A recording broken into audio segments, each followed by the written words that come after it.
So if your motor is experiencing issues like noises or it's not moving properly as it should, make sure to contact us at customer service so that way we can help you. So we're going to be teaching you on how to remove your rear wheel and removing the clutch from your wheel. So first step is you want to cut the zip ties right here on the motor cable, and then right here is the disconnect. A lot of the mistake that people do is they turn it trying to get it off, but it doesn't seem to move. In this case, you want to grab both sides since they turn on the opposite ends. Once it loosens, then you could be able to pull it out. The next step is to flip up your kickstand. Once your kickstand is flipped up, you can grab your 15/16 socket and then place it inside to loosen it. Once you've loosened it, you can take it out as so.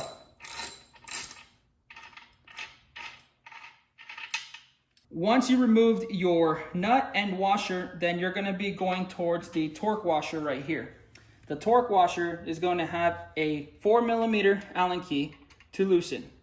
Once you take this bolt out, then you could remove the torque washer and the lock washer. Make sure to put it in the order that you've taken it out. So once you loosen the wheel on this side as well, what you're going to do is take your hand, pull back on the derailleur, and then you're going to use your other hand and you're going to pull straight up, just like so. Gently lay the derailleur back, grab your chain with one finger, pull it aside, and then now you can remove the rear wheel. You want to make sure that the motor is laid flat with the rotor side facing up. Once it's there, you're going to grab your T25 tool, and then you're going to go ahead and lay it down on one of the bolts. What you want to do is you want to hold it down with one hand and take the other hand and gently pull it counterclockwise to loosen it.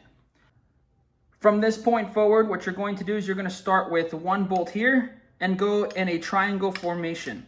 You loosen one here, here, and then here. Once those three are loosened, then you start here, here, and then here. So that way the torque can easily be divided to be loosened.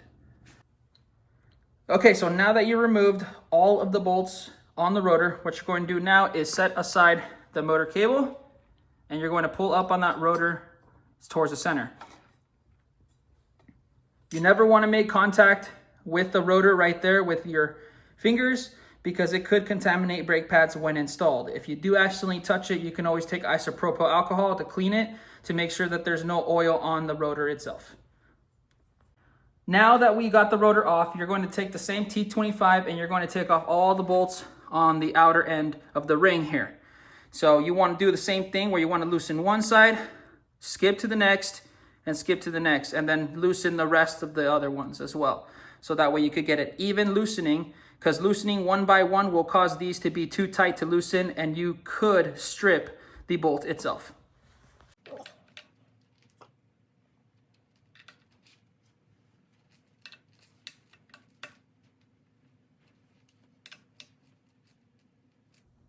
Once you removed the bolts from each side of the outer ring, what you can do is give a slight tap on the floor, and that should cause your motor to slide out. Once slidden out, you can grab it from the axle and the motor cable and lift all the way up. Sometimes the clutch will be attached directly to the motor, but if it does end up inside the motor, don't fear, you can still take it off. So make sure you place the motor aside, because we will come back to that later, and do not lose these little keys. And we'll explain that further in the next steps. The next step is a little bit of a greasy one. It's up to you if you want to put on some gloves for this step. In this case, what you're going to do is you're going to grab your clutch and you're just going to pull up. It should come out just like so.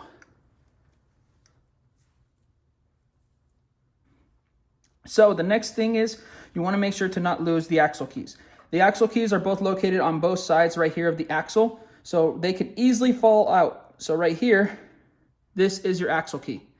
You have to make sure that that is placed there on both sides before putting the clutch back. If it does not end up having an axle key, when you put the motor back together, it will freely spin on throttle or pedal assist, and it will not be able to spin your wheel. All right, so to install your clutch, make sure that the gears are facing down to engage with the gear in the center. What you're going to be doing is aligning the little indents to where the location of the axle keys are. Once dropped down, align it to the position it needs to be aligned and press down. So now that you have put your clutch on and aligned those axle keys to install it, the next step you want to do is reinstall it on your motor. So the best thing to do is you bring your wheel up on its side, just like so, and then you put inside the motor to avoid the clutch from dropping. Next, what you want to do is once it's inside of the casing, you want to make sure to spin the axle so you can have the gears aligned with the gears in the inside of the motor. Once aligned, you could push back in and realign the holes and reinstall the entire motor back together. A lot of the times when you put it on the floor again, it will slip out just like so. It'll come back out. So what you want to do is you want to make sure to hold it down, grab one of your T25 bolts right here and put it inside and tighten it down as you're holding it.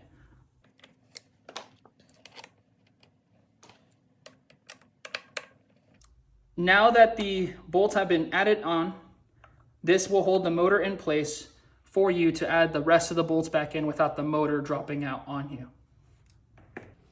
The next step you want to do is clean up all the grease from the job that was done. So you're going to grab some isopropyl alcohol. You're going to open that, put it on a clean towel. And once you have the alcohol on there, you can go ahead and wipe all the excess grease off of the face of the motor.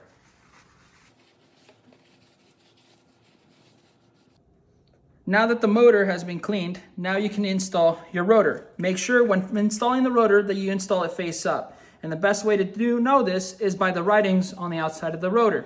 So you want to make sure to follow the arrow in its direction, right there. Once you determine the face of the rotor, you're going to go ahead and slide it through the motor cable, and then you're going to slide it into position, and you're going to put on the bolts on and secure. You want to make sure to put them on in the same triangle pattern as before. Start by putting them on by hand, and once put on by hand, you're going to go ahead and take your T25 and tighten it all the way down. Make sure when you tighten it, do not over tighten. What you want to do is use your hand to hold it down, and with the other hand, you pull it. Once you see that the metal here is bending, that means it's torqued down. Once the bolts have been put on back on the rotor, now you're ready to install your wheel. Before installing the wheel right back on, you want to make sure to have a clean rotor. So you're going to take another brand new rag with rubbing alcohol, and you're going to go ahead and take it like this and rub it all around to clean the rotor for any excess oils, any excess grease that made contact with the rotor. When you install the wheel, you want to make sure that the cable is facing on the outside towards the rear. Once you drop the wheel, make sure that it's aligned with the axle first. You're going to do the same thing reverse. You're going to pull out your chain, put it over the axle, pull your derailleur back, and place it gently on the top, like so. So if the dropout does not align with the axle, you could take an adjustable crescent wrench, adjust it to the area that you need to put it on the flat sides, and just go ahead and wiggle it in place, and it should drop in perfectly like so. Now that the axle's inside of the dropout, what you're going to do is put them in this order. Starting with the lock washer, you're going to place it in there inside so it's flush. The next step is going to be placing this one in there as well. And by hand, you're going to go ahead and put it in. And with that 4mm Allen key, you're going to go ahead and tighten it all the way.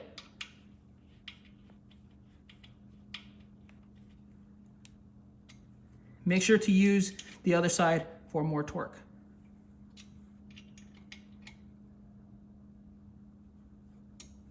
Once that's installed by hand, you're going to put in the washer in there, and then your nut.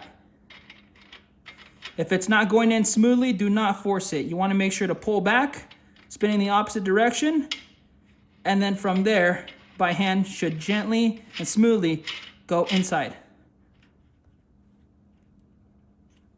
Once secured in position, you want to take your 15/16 and you're going to place it in there and you're going to tighten it like so.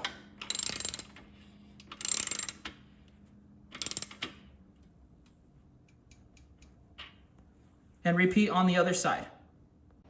Please keep in mind also, when installing the derailleur side of the axle, you want to make sure to put this guard in position after, and then the washer and nut.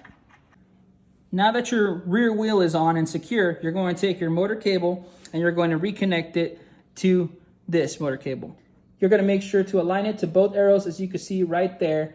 And once aligned, press in, grab one side of the barrel and the other side of the barrel and twist in the opposite directions. This will tighten the cable so that way it has a secure connection. Make sure to tighten it all the way because an unsecure connection can cause motor issues.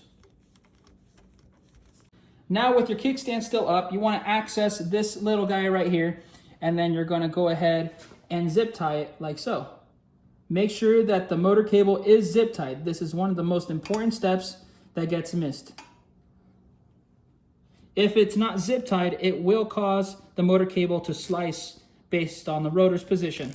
So you want to make sure to tighten it all the way down firmly to avoid this from happening.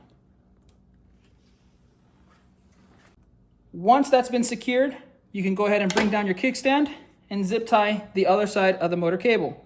What you want to do is slide it in to the frame and zip tie it like so.